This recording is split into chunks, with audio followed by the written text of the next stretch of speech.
dá para dizer que é provável, né? Porque daí o São Paulo tem que perder, o Inter tem que vencer e o Inter tem que tirar também uma diferença de 4 gols no saldo de gols, não é isso, Lofredo?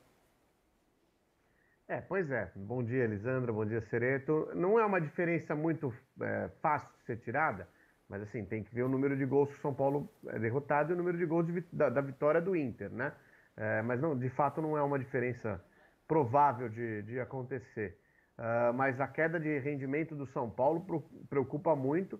O Inter vem crescendo na competição, dos times que estão ali na ponta nesse momento, é o que demonstra mais interesse na conquista do campeonato, né? Porque a gente vê Flamengo e Atlético Mineiro também com muita dificuldade de conseguir seus pontos, poderiam ter se aproximado mais do São Paulo nessa má fase. E essa dependência do São Paulo apresentada, né, depois da saída do Luciano, percebe-se o quanto ele fazia falta. O Diniz tentou primeiro com o Tietê, numa movimentação diferente, esquema tático diferente, já entrou com o Vitor Bueno, já entrou com o Pablo. No primeiro momento, a ideia do Tietê deu certo, né?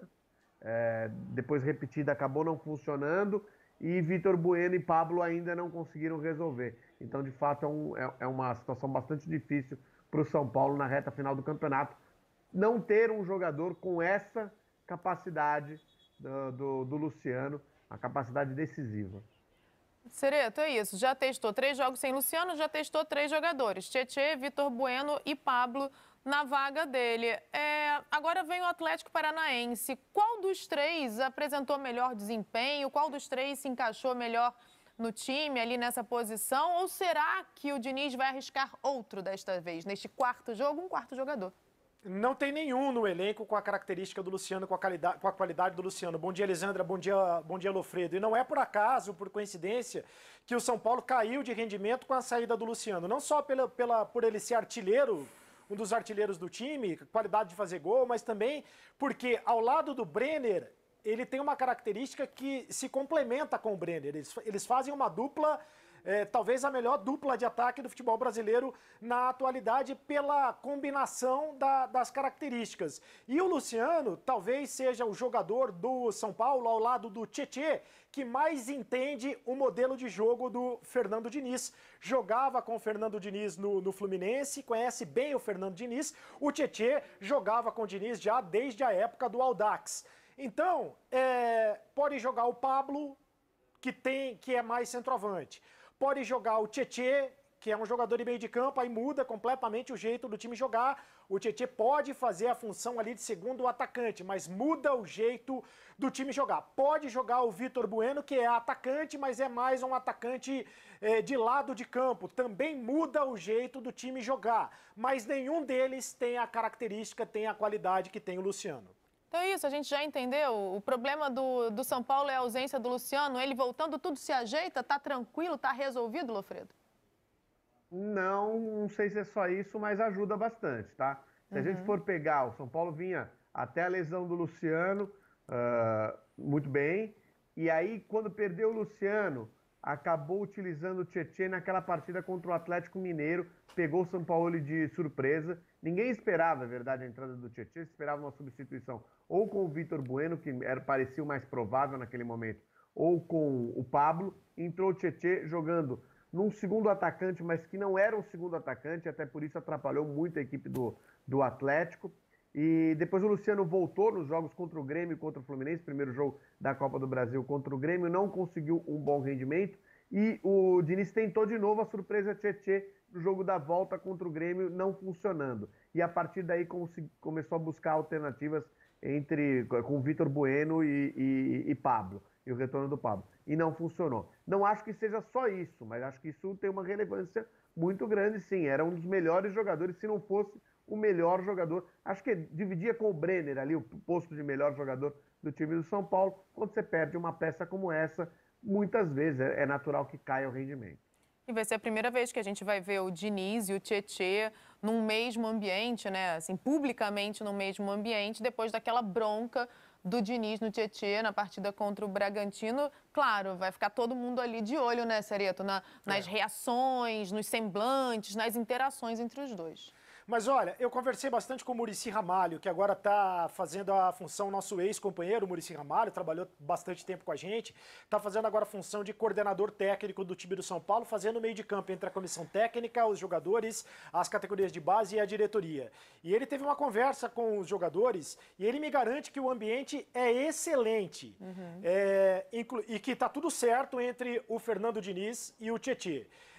O Fernando Diniz passou do ponto, né? Passou muito do ponto, pediu desculpas para o Tietê, pediu desculpas para o grupo e tá tudo certo. Eles se entendem lá dentro. É claro que o Diniz talvez vá se policiar para de novo não passar do ponto do jeito que passou, porque colocou o Tietê em exposição. Mas isso não afetou o ambiente, o ambiente do grupo é muito bom, é o que me garante o Muricy Ramalho. Coisa boa. E a gente está aí na expectativa do primeiro jogo do Luciano no ano. O fato é que essa partida contra o Atlético Paranaense no domingo deve ser o primeiro jogo com a zaga titular do São Paulo, né? Bruno Alves e Arboleda, porque contra o Bragantino jogou o Diego Costa no lugar do Arboleda e depois contra o Santos, o Léo no lugar do Bruno Alves. É um outro ponto que vai ser ajustado agora, né, Lofredo? Mas é difícil saber exatamente, se você for pegar as zagas do São Paulo durante o Campeonato Brasileiro, elas são variadas, né? Ela teve Diego Costa e Léo, ela teve Bruno Alves e Arboleda, que foi titular por muito tempo, mas depois perderam os dois a posição juntos. O Arboleda teve uma questão que não foi bem, a questão técnica para sair do time, então é um jogador que costuma causar de vez em quando um problema de fora, extra-campo, né? Não são problemas enormes, mas são pequenos problemas que vão se somando, mas tecnicamente teve jogos agora brilhantes, inclusive. Então, acho que é a melhor dupla, tecnicamente, mas precisa ver como ela se mantém, porque durante o campeonato ela não conseguiu se manter, sendo inclusive trocada de uma vez só por Diego Costa e Léo. O problema do Arboleda, Lisandra, é o despertador. Ele tem dificuldade para chegar no horário certo, às vezes não pega o voo no horário, e o despertador é um problema. Mas acertando o despertador, eu acho que ele é o melhor zagueiro do São Paulo, e acho que Arboleda e Bruno Alves são a melhor dupla de zaga do São Paulo. O Diniz tentou mexer em algum momento justamente para tentar melhorar a qualidade na saída de bola, e a saída de bola para o modelo de jogo do Diniz é importantíssimo, então ele colocou o Léo, que é lateral esquerdo de origem, para tentar fazer a função, o Diego Costa, que já jogou de volante na base, para tentar fazer a função, só que não deu certo. Ganhou em qualidade de saída de bola, mas perdeu na questão da defesa, que é o mais importante, né? Pobre Arboleda, né? Mais um detalhezinho, viu? Mais um detalhezinho sobre o Arboleda, além da questão do despertador, às vezes ele erra também no modelito, sabe? Ele às vezes troca a blusa ali sem querer. Veste camisa errada, enfim. Do adversário, né? Pega muito bem, não. Mas eu ia dizer pra vocês, coitado do Arboleda, né? Eu não ia poder trabalhar no News nunca. Meu despertador toca quando eu venho pra cá todo dia às 4h15 da manhã, mas é duro. Eu consigo entender o Arboleda, tenho empatia. O Santos enfrenta o Botafogo no domingo pelo Brasileirão, mas o clima na Vila Belmiro ainda é de comemoração.